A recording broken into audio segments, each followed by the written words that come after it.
নমস্কাৰ বন্ধুসকল, মই হিৰেণ। আজিৰ এই ভিডিঅ'ৰ উদ্দেশ্য হৈছে যে আপুনি কিন্নৰসকলৰ ভৰি স্পৰ্শ কৰে যদি আপোনাৰ তেতিয়া কি হ'ব। আপুনি জানি আচৰিত হ'ব যে কিন্নৰসকলক হিন্দু সমাজত তেওঁলোকৰ অস্তিত্ব কি। সৰ্বপ্ৰথম মোৰ চেনেলটো আপোনালোকে ছাবস্ক্ৰাইব কৰি ল'ব, যাতে মোৰ পিছৰ ভিডিঅ'বিলাক আপোনালোকে সহজে ৰাখিব পাৰে। লগতে মোৰ ভিডিঅ' যদি ভাল লাগে তেন্তে লাইক আৰু শ্বেয়াৰ কৰিব, কমেণ্ট কৰি আপোনালোকৰ মনোভাৱ প্ৰকাশ কৰিব।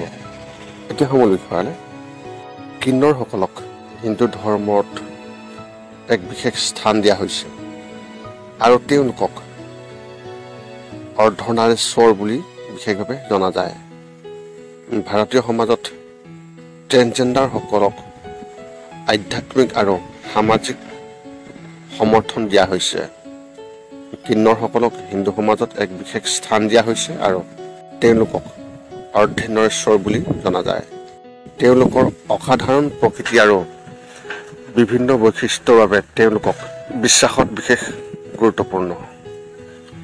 কিন্নৰসকলৰ ধৰ্মীয় গুৰুত্ব আছে আৰু তেওঁলোকক হিন্দু ধৰ্মতো বিশেষ মনোযোগ দিয়া হয়। তেওঁলোকক বিশ্বাস কৰা হয় যে পৌৰাণিক কাহিনীত বিভিন্ন ভূমিকাত বিশেষভাৱে পোৱা যায়, যেনে মহাভাৰতত অৰ্জুনৰ অশ্বত্থামাত যুদ্ধ অংশগ্ৰহণ কৰা সেই নপুংসকল। ভাৰতীয় সমাজত ট্ৰান্সজেণ্ডাৰক আধ্যাত্মিক আৰু সামাজিক সমৰ্থন দিয়া হয়। তেওঁলোকে বিশেষ সন্মান লাভ কৰে আৰু সামাজিক আৰু আৰ্থিকভাৱে সমৰ্থিত হয়। কিন্নৰসকলক হিন্দু ধৰ্মত দেৱ দেৱীৰ দ্বাৰা আশীৰ্বাদ প্ৰাপ্ত বুলি বিশেষভাৱে গণ্য কৰা হয়। তেওঁলোকৰ ভৰি স্পৰ্শ কৰাৰ সৈতে সম্পৰ্কিত বিশ্বাস আৰু পৰম্পৰাবোৰ আপোনালোকক মই এই ভিডিঅ'টোৰ জৰিয়তে আগবঢ়াইছোঁ। বিশ্বাস অনুসৰি যে কিন্নৰসকলক দেৱ দেৱীৰ অৱতাৰ বুলি গণ্য কৰা হয়। তেওঁলোকৰ ভৰি স্পৰ্শ কৰিলে তেওঁলোকৰ আশীৰ্বাদ বিশেষভাৱে লাভ কৰা যায়।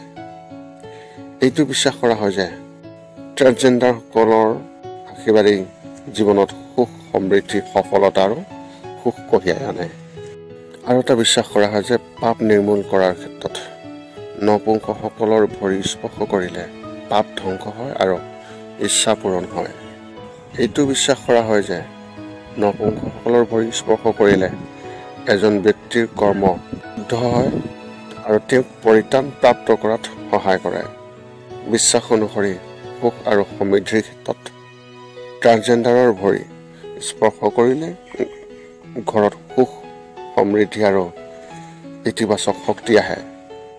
এইটো বিশ্বাস কৰা হয় যে ট্ৰান্সজেণ্ডাৰসকলৰ আশীৰ্বাদেই ঘৰখনলৈ সুখ, সম্পদ আৰু সমৃদ্ধি আনি দিয়ে। বিশ্বাস অনুসৰি বেয়া চকুৰ পৰা বিশেষভাৱে সুৰক্ষা কৰা হয়। নপুংসকলৰ ভৰি স্পৰ্শ কৰিলেই দুষ্ট চকুৰ পৰা সুৰক্ষা পোৱা যায় আৰু নেতিবাচক শক্তি আঁতৰি যায়। এইটো বিশ্বাস কৰা হয় যে নপুংসকলৰ আশীৰ্বাদত এজন ব্যক্তিক অশুভ চকু আৰু নেতিবাচক শক্তিৰ পৰা সুৰক্ষিত কৰা হয়। এতিয়া আহোঁ ইয়াৰ পৰম্পৰাসমূহৰ ভিতৰত কেনেধৰণৰ নিয়ম আছে। সৰ্বপ্ৰথম বিবাহৰ ক্ষেত্ৰত বিবাহৰ পিছত কইনা আৰু দৰাই ট্ৰান্সজেণ্ডাৰসকলৰ ভৰি স্পৰ্শ কৰে আৰু তেওঁলোকৰ আশীৰ্বাদ বিচাৰে। এইটো বিশ্বাস কৰা হয় যে ট্ৰান্সজেণ্ডাৰসকলৰ আশীৰ্বাদেই নৱবিবাহিত দম্পতীসকলৰ জীৱনত সুখ আৰু সমৃদ্ধিৰে আশীৰ্বাদ কৰে। এতিয়া উৎসৱৰ ক্ষেত্ৰত উৎসৱৰ সময়ত মানুহে ট্ৰান্সজেণ্ডাৰসকলক দান কৰে আৰু তেওঁলোকৰ আশীৰ্বাদ বিচাৰি তেওঁলোকৰ ভৰি স্পৰ্শ কৰে। আৰু ইয়াত বিশ্বাস কৰা হয় যে উৎসৱৰ সময়ত ট্ৰান্সজেণ্ডাৰসকলৰ আশীৰ্বাদ বিশেষভাৱে শুভ কামৰ সময়ত যিকোনো শুভ কাম আৰম্ভ কৰাৰ আগতে নপুংসকলক দান কৰা আৰু তেওঁলোকৰ ভৰি স্পৰ্শ কৰাটো শুভ বুলি গণ্য কৰা হয়। এইটো বিশ্বাস কৰা হয় যে নপুংসকলৰ আশীৰ্বাদেই শুভ কামটো খুব সোনকালে সফল কৰাত সহায় কৰে। যদি আপোনালোকক কোনোবা নপুংসই যিকোনো কাৰণতে হওক বা কিবা বিশেষ কাৰণতে হওক যদিহে আপোনাক 1 টকা এটাও দিছে, আপুনি সেই টকাটো আনি আপোনাৰ য'ত টকা থোৱা স্থান, সেই স্থানত আপুনি সেই টকাটো এখন সেউজীয়া ৰঙৰ কাপোৰেদি মেৰিয়াই সেই টকাটো আপুনি আপোনাৰ টকা থকা জেগাত ৰাখি থৈ দিয়ক।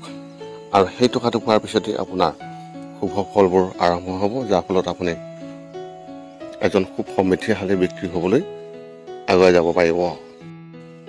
এই আছিলে নৱংশসকলৰ ভৰি স্পৰ্শ কৰাৰ সম্পূৰ্ণ বিৱৰণ। পুনৰ লগ পাম অন্য এটা ভিডিঅ'ত। আজিলৈ ধন্যবাদ।